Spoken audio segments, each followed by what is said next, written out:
This video is to show you how to correctly activate a volunteer once you've completed their interview.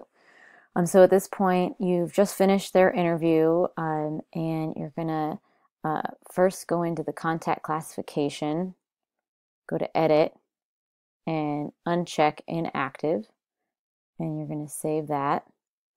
And the next thing you're going to do is you're going to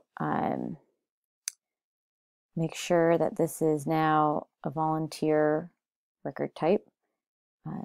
So this looks good.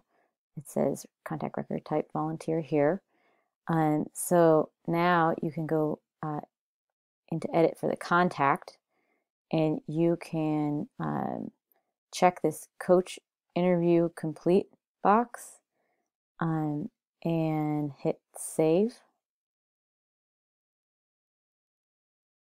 And at that point, sometimes you have to refresh it. It might take a minute.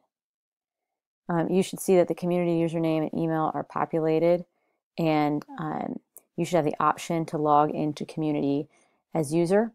And I would click here and test it and make sure that everything is working.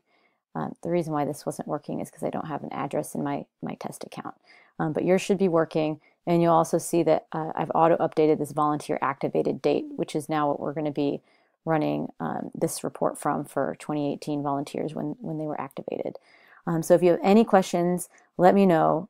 Just to recap, first step, go into contact classification, uncheck inactive, go into the record, check coach interview complete box, and you should be good to go. Thanks.